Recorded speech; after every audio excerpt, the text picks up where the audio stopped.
Hello everyone, and thank you for joining us today. My name is Ed Arnold and I'm Vice President of Products here at LeveragePoint. I'd like to welcome all of you to another one of our monthly webinars of thought leadership in value-based strategy. Sponsored by LeveragePoint. LeveragePoint provides the only software solution for value-based pricing. We offer a SaaS-based collaboration platform that links all cross-functional team members involved in building and executing a value-based strategy that changes the way companies create, communicate, and capture value. Find out more about us from our website, LeveragePoint.com. Now, during the webinar, if you have any specific questions or comments, please feel free to enter them in the right-hand panel in the questions section. Later, we'll respond to as many of them as we can. Also, remember to complete our quick survey upon exiting today's webinar. Doing so will enter you into a raffle to win a copy of the book, The ROI of Pricing. So now it's time for me to introduce today's speaker. We are delighted to have with us today, again and by popular demand, Dr. George Cressman. Dr. Cressman is a highly respected thought leader in the area of B2B pricing. He is currently president of his own consultancy, World Class Pricing, and he has deep chemical industry experience working across multiple functions in leading companies such as DuPont, Monsanto, Union Carbide, and many more. Dr. Cressman is on the advisory board for ISBM, which is the Institute for the Study of Business Markets at Penn State, where he's a frequent speaker, and also a speaker at other professional groups such as the Professional Pricing Society. And he has written extensively in various business journals and blogs. So with that, welcome, George. I'm really looking forward to your talk today. All right. Well, thank you, Ed. Thanks for that introduction, and my deep appreciation for all of those of you who have logged in and are going to spend the next half hour, 45 minutes with me. We're going to be thinking today about some challenges that many companies face, and it starts with the issue of creating and marketing truly superior products. And the challenge then becomes that these companies get so tied up in thinking about their products that they forget to think about and manage the offerings that they're putting in play. So the challenge that we're going to be thinking a lot about today is this one. There we go. Is this one. The key to profitable pricing lies not in managing products, but it lies in managing the whole offering. And the reason this is such an important component of becoming profitable in your pricing practices is because what we're really interested in here is creating not only true value for our customers, but creating in a competitive environment where we can consistently be profitable, where we can consistently manage the competitive dynamics of our marketplace. So as I think about, let's go back up here one if we can, there we are. This technology things always get to me. Sorry for fumbling over my keys here. The key that we want to highlight today is this notion of what we mean by value. And you'll hear that phrase, you've heard it from Ed a couple of times already, and you hear that phrase again and again. Value is not creating superior elements of our offering, or creating superior components of a product. Value is, as we're going to think about it here, is our impact on a customer's business. And so we want to think about this notion of creating an economic impact on a target customer's business. And we can do that either through increasing the customer's profit, the contribution that they generate in their business, or by decreasing the customer's cost of operation. So value is not related to the nature of the elements of our offering. It's related to how we impact the customer's business. And what we're interested in here is what is the impact of our offering on our customers' economics. So as we begin to think about that then, here's a challenge that many companies have, and it's what I call product myopia. They get so caught up in thinking about the nature of their products themselves that they ignore the value creation of the entire offering. And Ed mentioned in the introduction that I have extensive experience in the chemical industry. This is a really significant challenge in many chemical companies. They get so caught up in molecule speak, molecule focus, that they forget that what really is important is how they impact the customer's business. And they ignore the components of the offering that drive towards successfully impacting the customer's economics. So what we really want to think about is this notion of moving beyond the pure product itself. And this is a tremendous quote that I found in the WARC newsletter, the World Advertising Research Council newsletter in early September of this year.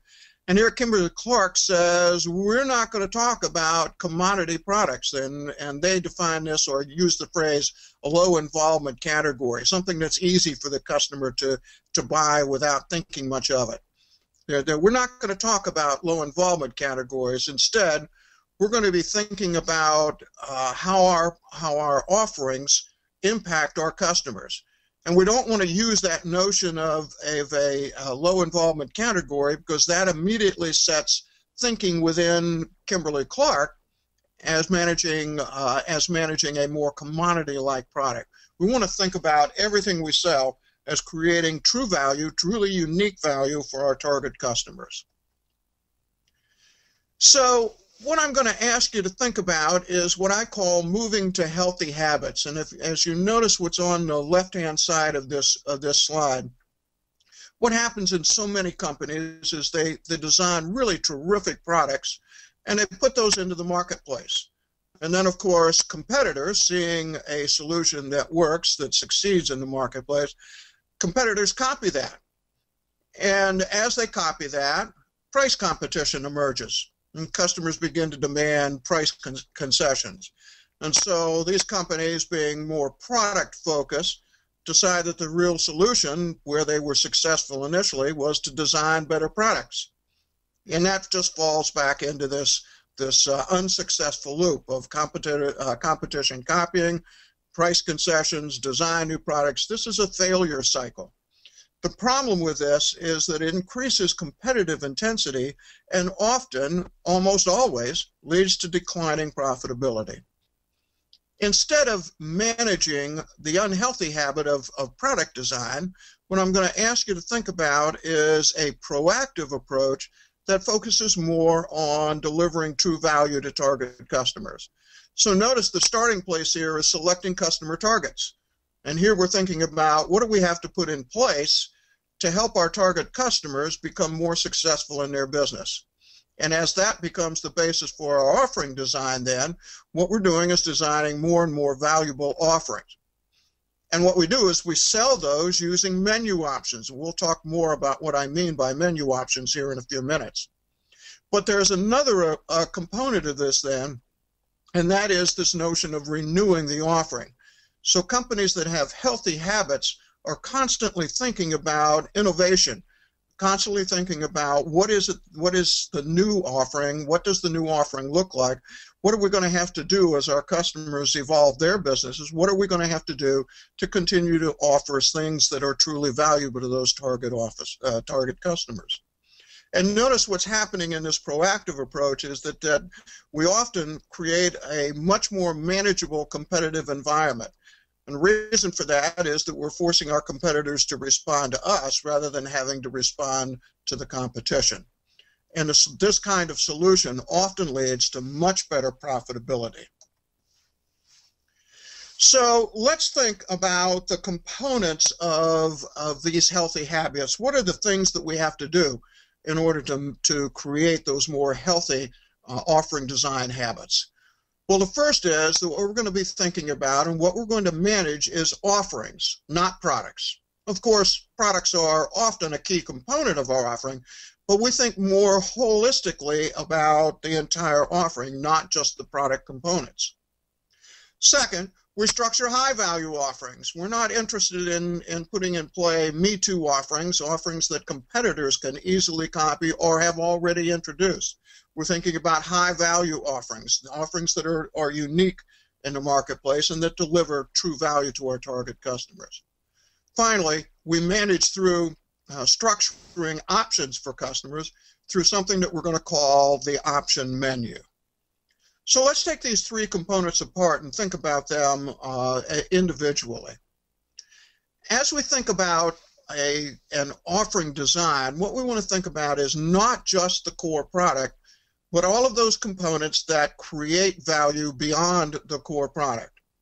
So many companies do not think about their delivery mechanisms as being a key component of the offering, or think about, many companies do not think about the service components, the technical support that they might provide for customers, or the way they finance, or even the way they communicate their offerings as being a critical component of the value delivery of the offering. So we want to think about not just the core product, but we want to think about the entire offering, all of the components that make up the offering. So as we think about this structuring offerings and not products, what we want to think about are two components here. First, we want to think about products and services, and, important word there, services, designed to deliver differentiated value to customers. And notice a little game with words here. It doesn't say different value, it says differentiated value. And the notion of differentiation here is this is value that the customer gets uniquely from you, value that the customer cannot get from any competitor in the marketplace. It's differentiated, and it's critically important to the customers. So the way we're going to do that is we're going to put together combinations of products, product bundles, and service elements to provide options for customers. Now, why is it then that we need to think more about the notion of evolution of our offerings? Well, the issue is that the minute you establish competitive advantage by creating offerings which are truly unique for our customers, that deliver truly differentiated value, when you succeed in the marketplace, your competitors will immediately follow. You've defined what success looks like in the marketplace. And the challenge is, of course, that the minute your competitors catch you, then you're managing a commodity. You're no longer managing differentiated value. You are now managing a commodity. So the key dictate that I would like you to take away from this notion of planned innovation is your market plans are never complete until you have identified the next 4 to 5 elements of your offerings evolution. This is what we're selling today, what we'll be selling a year from now, 3 years from now, 5 years from now. You want to be constantly forcing your competitors to match up to you rather than you're having to chase the competition. So it's a planned innovation cycle. You're planning for what those next elements of the offering platform will look like. Now, the next issue that we really need to pay attention to is this notion of services. And many companies do not think of their services as critical components of the offering bundle. And the challenge with that, of course, is that they offer up these services as free components of their offering. So what I'm going to ask you to do is to exercise, get rid of the word free. What we want to think about is the notion of everything has a price, and the services that we provide for customers, we ask to get paid for when they deliver real value. Now, the reason why these services become so important to us is that product differentiation is increasingly difficult. There's some recent research that indicates that the average patent in the United States is bypassed in 2.8 years. Well, of course, your patent is good for the next 17, 18 years, but the problem is that your competitors have figured out how to bypass your patent. So increasingly, you patent for defensive reasons only. You realize that your patent will prevent somebody from making an exact copy of your product, but it no longer protects you because your competitors are bypassing you in such a short time period. So this notion of product differentiation is increasingly difficult. Service options, however, provide much greater opportunities for you to customize your offering, provide much greater opportunities for you to create options, menu options for your target customers. So while you're thinking about the planned innovation of your product component of your offerings, I'd like you to also be thinking about the planned innovation of the evolution, or planned innovation for the evolution of the services which you create for your target customers. And it's not just services that we can do, it's services that create unique value, economic impact for our target customers that we want to search for. The second component of the items that we want you to be thinking about is this notion of structuring high-value offerings. So the first thing we want to do is we want to connect to high, really important customer value drivers. So we want to think about our customers' business models. We want to ask the question, how do our customers make money? What are the key components of their business model that allow them to be successful? What are the components of their business model that if they fail on, then their business becomes highly unprofitable? We want to search for those really important customer value drivers. And of course, what that requires is that we know our customers' businesses every bit as well as they know their businesses. So we want to first begin thinking about how do we connect to high importance value drivers. Then what we want to do is create offerings that deliver really differentiated value on those very important customer value drivers. We want to be in the position of creating real value for those things which are critically important to our customers. And of course, the implication of this is not only do we have to create these offerings that deliver highly differentiated value, but we must communicate the presence of that value. We have to help our customers understand why it is that we want to buy, that they should be buying from you and not from the competition. So communication, both mass communication and personal communication, become a really important component of being successful in structuring high-value offerings. Third, we want to create offering options for our customers through the use of menus. So we want to create options that provide customers with varying levels of real value. And the notion here is that customers make choices. It is their choice of what they're actually buying. Think about it in the context of going to a restaurant. And of course, what happens is you enter the restaurant, you're shown to a table, and you are handed a menu.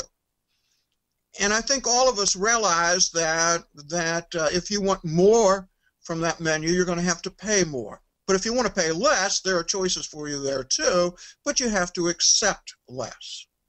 And notice a very interesting phenomena in restaurants. Very few people try to price negotiate in restaurants.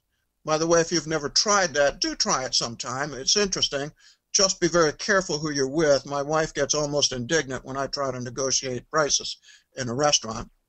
Nevertheless, what's happened with that menu is that it's taken away a piece of price sensitivity for customers. Of course, if you realize that you're going to a Ruth Chris steakhouse, you're going to pay much more than you would pay at a McDonald's. So in a sense, we've patterned what we're going to see on that menu by the choice of the restaurant. But once we're in the restaurant, we look at that menu, and most of us are less price sensitive. That is, at least we don't try to price negotiate. So what I'd like you to be thinking about is how do we create offerings for our customers, a menu that has varying levels of real value. And our objective here is to force our customers to trade value for price. And so the notion then is that customers who want more are required to pay more. And customers who insist on lower prices receive less. But it's the customer who's making the choice, not you. So this notion of menus becomes a really important part of structuring a price policy that allows you to get rewarded for the value that you deliver. All right, so let's look at some examples of companies that are doing this well. And the first one I'd like you to think about is a supplier of methanol And now you've seen my note here. This is a true commodity product. It's difficult to think of something that's more commodity-like as a product than methanol is. Except that for this company, it's not a product. It's an offering. And here's the components that go into that offering. So consistent quality, they manage logistics for customers. Methanol is typically shipped in very large quantities, and provide lots of market information, development assistance. And the issue for this company is that they've become, through management of this offering, have become a global market share leader, and they command significant price premiums. This is a true commodity-like product, but the offering that this company has put together is much more than a product. It's the offering that allows them to become such a strong share leader and command price premiums. Here's a couple more examples of companies that do this well. This is one that I really like. Cardinal Health, they manage the hospital supply rooms in almost 95% of all hospitals in North America. And they do that by creating they created a system that very closely tracks what patients are actually using, what the staff in the hospital is actually using for each patient, and providing good billing information for both the hospital and for the insurance payer. The Cardinal Health provides automatic restocking. The hospitals do not have to have supply clerks that are going around checking inventory and restocking rooms. The supply rooms are automatically restocked when they reach a minimum stock level of every item in the supply room. As I've commented, it's significantly better accounting information than hospitals have had ever historically. And earlier I talked about this notion of evolution to or planned innovation, and here's what Cardinal Health has done. They've stepped up from the hospital supply room to now supplying surgical trays for procedures. The hospital no longer has to have scrub nurses putting together that surgical tray. The trays are delivered to the hospital in the early AM hours in preparation for each procedure. The result of this is that Cardinal Health owns almost 100% share of all hospital supply rooms in North America. They're very rapidly on their way to owning the surgical tray preparation market. Here's three more examples of companies that I think are really world-class in managing offerings. Kennametal, Cisco, and Timken. Let's take a look at some of the things that these companies are doing to provide real value in their offerings. Kennametal has a terrific story here. Kennametal has put together, these are materials off of their out of their market communication effort, but they put together a system that allows companies that use large amounts of machine tools to automate, to manage the machine tool inventory. And so notice what's happened to this toolbox, tool vending machines. The inventory of cutting tips or drill bits or whatever machine components are needed are held in those vending machines, and they're not the user's inventory until somebody comes with an authorized ID card and pulls the tool that they need. And what this does is replace the supply room clerk that was responsible for issuing tools. Accounting information is much better, and the customer's labor costs have been decreased because of the inventory management system. Notice in the upper right corner here, Kennametal has a program they call cost per part program, and this is a design system that helps users determine what the cost of machining a particular part will be. It has its roots in value delivery programs. Notice in the lower right-hand corner, we have the notion of a recycling program that allows customers to recover some scarce, valuable materials, a carbide recycling program. Kennametal also has a program they call NovaSphere. And what NovaSphere does is simulate a machining process for their customers. And historically, what customers would have to do would be to have a group of industrial engineers on their staff that would allow them to would be engaged in profiling, simulating a machining operation. But with systems that Kennametal supplies through NovaSphere, this simulation work can be done much more rapidly with much less manpower input from the customer. And of course, the recommendations to customers always come back with the appropriate Kennametal tools for operating in the machining operations.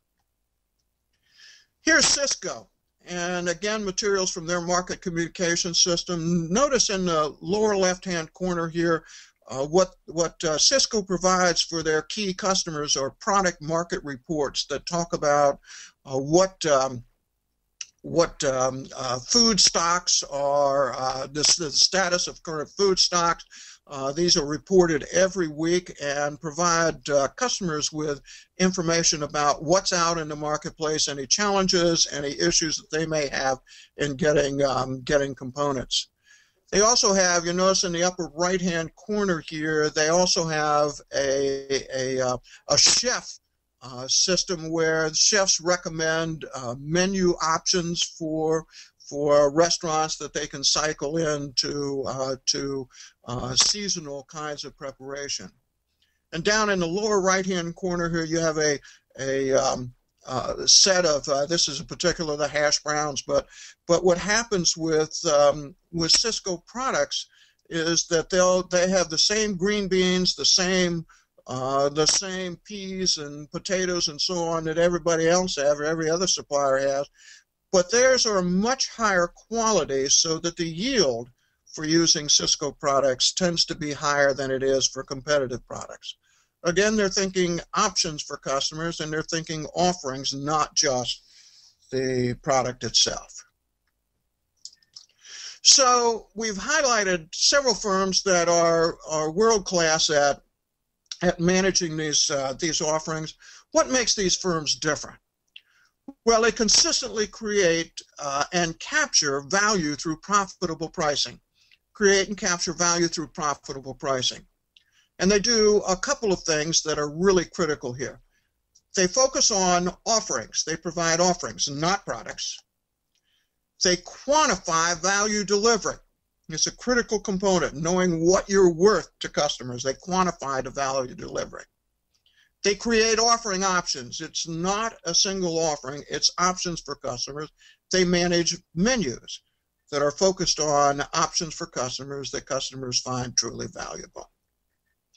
And finally, they insist on getting paid for value delivery. For those customers who want more, these world-class firms insist on getting paid for value delivery. For customers who insist on lower prices, there are offering options that deliver less value, and customers make the choice. All right, so I truly appreciate the opportunity to chat with you a little bit this afternoon about the notion of managing offerings and not products. I'm going to turn the session back to Ed, and we'll see if you've got questions for me. Okay, yes, we do have some questions, and I'd like to thank George for an excellent talk, and especially those real-world examples, which I know our audience does appreciate. So a few questions have already come in during the webinar, and I just want to remind folks who are staying on that there is still time to put your question on the list, and you can do that by just going to the questions panel on the right. But first I want to make a few comments about how companies use the LeveragePoint platform. So if you think about a platform and the product life cycle, our customers begin by using LeveragePoint on the innovation side of things. So starting at the ideation stage, moving through different stages of their stage gate process through product launch. Now after the product launch, this really ties into some of the things that George was talking about in terms of having a longer term view. Customers develop customized marketing and sales content that enables their sales teams to effectively communicate that value throughout the multiple phases of the value selling process. So by having a platform, you're able to break down functional silos that often derail effective strategy execution.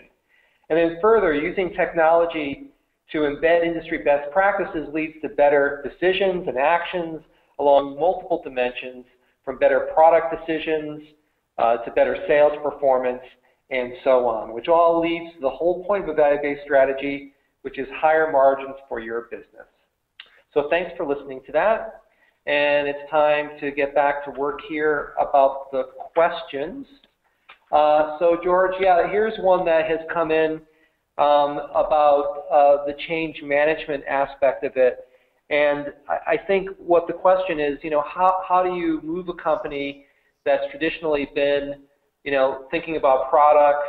How do you get them to think more in terms of structured offerings? And then if you can kind of give an example of a company that's been very successful in making that transition, I think that would be great. Yeah, that's a terrific question. I think the starting point for moving in this direction is to begin to think about, for our target customers, what is their business all about? What is their business model? And how are we impacting that business model today? And of course, in most companies, the rush to that is going to be, well, how do our products impact the customer's business? But you want to begin to ask a series of questions like, well, how does our delivery system impact the customer's business? How does our financing system, how do our warranties impact the customer business? How does our customer support, technical support, how do all of those activities that we're engaged in, how do they impact the customer's business? And then as you begin to look at that, ask the question, how are we different than our competitors, and are we differentiated? Are we truly delivering value that our competition can't deliver? And then ask a third question, that is, how could we do a better job of creating more value for our target customers? That's essentially the question that Cardinal Health asked themselves when they started thinking about how their business impacted the hospital supply room effort. So three notions here. One, what is our customer's business, and how are we impacting that business? How are we compared? How does what we do compare to what our competitors do? And how could we do a better job of impacting the customer's business? Okay, thank you, George. And sort of to drill into that a little deeper, in terms of next steps, if someone's listening to this call right now and they're saying, well, that sounds good, but you know, how do I get started on this, you know, next week? What are some specific action items that you would recommend, at least to get started in the right direction? Yeah, so sure. The big challenge is that often change management programs think about the big project, and they want to transform an entire company. My advice would be, don't go there. Often what happens with the big change process is it gets eaten up by the antibodies in the organization. What I would do is I'd look across my customer base and I'd say, you know, we have a negotiation coming up with this customer in the next 6 months. Or we've always struggled with this customer communicating our value delivery. So what I do is pick out 2 or 3 customers where you have key challenges, either a negotiation coming up or difficulty with customers insisting on a price concession. I'd look at those key customers and begin this process of how do we impact the customer's business? What is their business model? How do we impact that business model? What do we have to do a better job of impacting that customer? And then as you begin to identify those, answer those questions for those customers, create options for those customers that they haven't seen before, then what you do is document that, make heroes out of the people who are actually involved in that, and then leverage to the next customer and the next customer beyond that. So don't start with the big project. Start with the small effort, and start thinking about specific customers. What's that customer's business model? How do we impact the business model? What can we do to create more value for this target customer? Thank you, George. That's some really good practical advice. So another question relates to where in the product life cycle that you take a value-based approach. And we get this question quite often, and there's often a sort of a bias towards new product offerings or innovations offerings. But what are your comments in terms of looking across your product portfolio and looking at more existing products? Where does value fit into those? Yeah, this is a big challenge, particularly for technology-oriented companies. We get so enamored with our technology that we think because we see it as being so spectacular, our customers are bound to think the same thing, and then we're puzzled by why don't they buy, and why do they keep asking for a price concession. So my bias is that the point where you start really thinking about value-based approaches is when you have a brand new idea.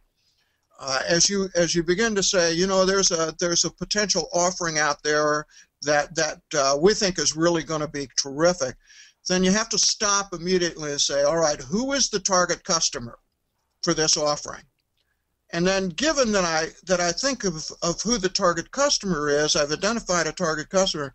The next question is to approach is, why is this a better offering than what the customer has today? Why is this a better solution for their business than what they have today? And notice these are questions that you're asking before you put any real money into developing an offering. These are questions that come way back. You used the phrase earlier, the ideation stage. These are questions that should show up in the ideation stage and should be part of that before you ever get to gate 1 in your stage gate system. You should be thinking of who's the target customer, why is this a better solution than what we have today. So my bias is that we're always thinking about those questions in the very early phase of our development process.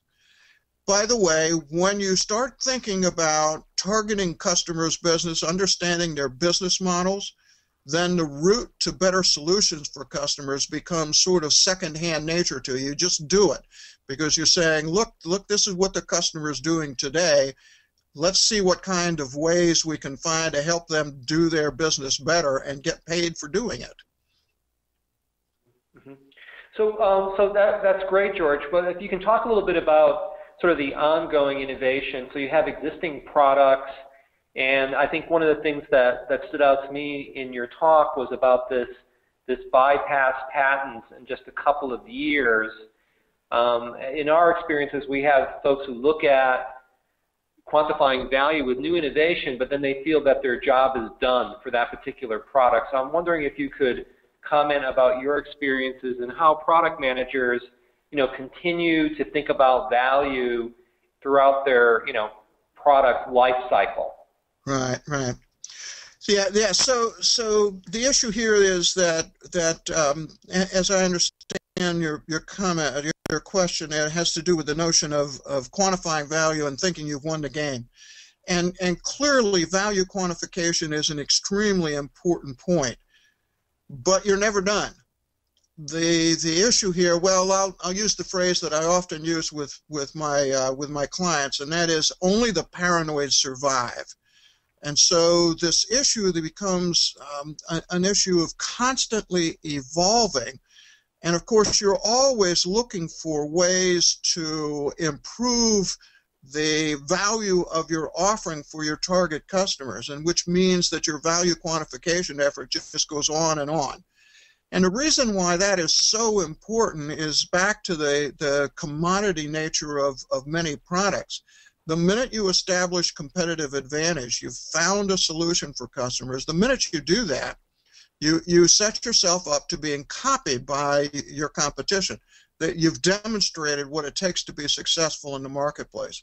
And so your competitors begin to look at that and say, okay, well, this is what we're going to have to do to succeed. And as they match up with you, as they copy you, what happens is your offerings then, or your products, become more commodity-like.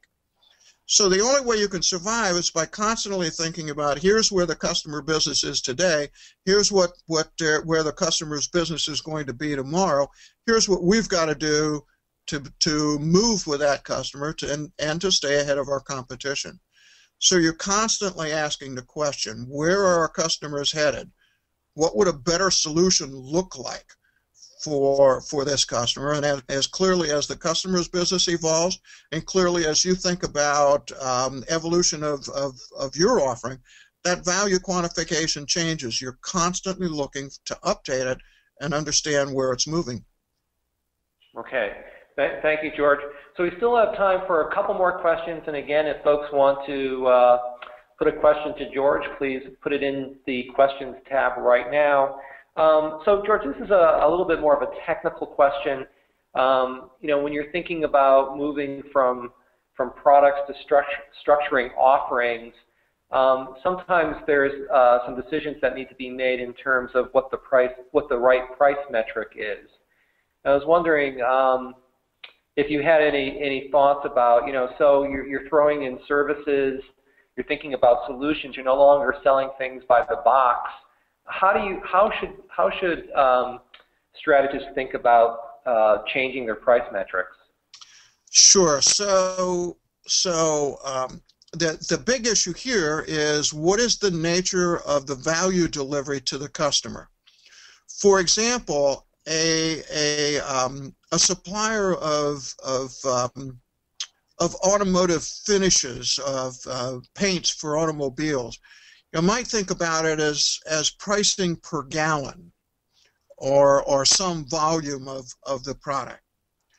But what happens if the supplier of that paint understands that there's real value potential in actually doing the painting for the automobile company? So there, it's no longer appropriate to price in dollars per gallon. Now it might be appropriate to price in dollars per painted vehicle. Or you might actually be thinking about, let's say that the customer's business model, will stay in the context of this painting the automobile. Suppose a significant warranty cost for the automobile company had to do with repainting vehicles that were still in the warranty period, because the paints had faded or failed in some way. So now you might think about, we moved from price per gallon to price per vehicle, or we might actually be thinking now about price for reduced warranty claims, something like that, where you've actually changed the price metric. So the notion here is to think about, what is our value, what does our value delivery look like, and then given that value delivery, how do we reflect that value delivery in the price metric that we choose. Okay, great answer. Thank you, George. I appreciate that. All right, so one final question is about, how prevalent is value-based pricing adopted in the industry, the B2B industry? We've had a number of surveys that we've seen, and I just think from your experience, and I know you have some data on this, how many companies are really doing a good job at, developing and executing a value-based strategy? Well, regrettably, the number of adopters is quite low. There are some data out there which indicates that adoption rates have increased, and my data would suggest that that's true, that there are more adopters of value-based pricing approaches now. But if we look at the total, as we do in our surveys, we look at large numbers of firms in B2B environments, our data would suggest that 5% or less of the B2B firms actually use value-based pricing. There are companies out there who claim that they do value-based pricing, but every time we've gotten into, not every time, and a number of events that cases where we've looked at companies, worked with companies who claim to be doing value-based pricing, what we find are that you think about value as our customers value our product, or our customers value our consistent quality, or our customers value our delivery mechanisms. That is, the definition of value is around elements of the offering rather than around economic impact on customers' businesses. So our experience suggests that there are a relatively small number of firms who are actually doing value as I've defined it here, that is, value as economic impact on customers. Now, there's both good news and bad news about that. The bad news is that so few companies actually have made this transition. The good news is that there's lots of opportunity to set yourself well off from your competition by adopting value-based approaches, and that's a tremendous opportunity for firms who make that transition. All right. Well, thanks, George. I think that wraps up our Q&A. And we have the slide with your contact information there. And of course, folks will be getting a copy of these slides later, as well as a link to a recording of this. So if they want to follow up with you, George, they have your contact information there. And of course, if folks are interested in learning more about LeveragePoint, we have our contact information there as well as an option to scale your value-based strategy. All right, so quick program announcement about our upcoming webinar. So believe it or not, our last webinar of 2014 is coming up, and that's on December 16th. And that will feature yours truly and Aaron Miller. He's the better-looking gentleman on the right, who's our Director of Customer Service. And we're going to be talking about our LeveragePoint product roadmap. We did this last year. It was very successful.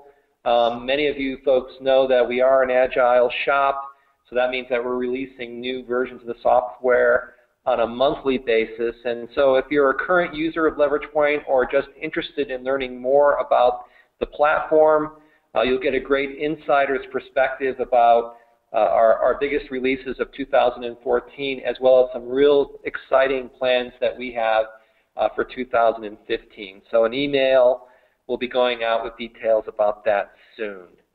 All right, so that's all the time we have left today. I want to thank our presenter, George Cressman, for being with us. Thanks for the opportunity to do this, Ed. Thanks. Yeah, it was a lot of fun, George. And so everyone, thanks again, and please don't forget to complete the short survey as you exit. Get a chance to win that great ROI pricing book.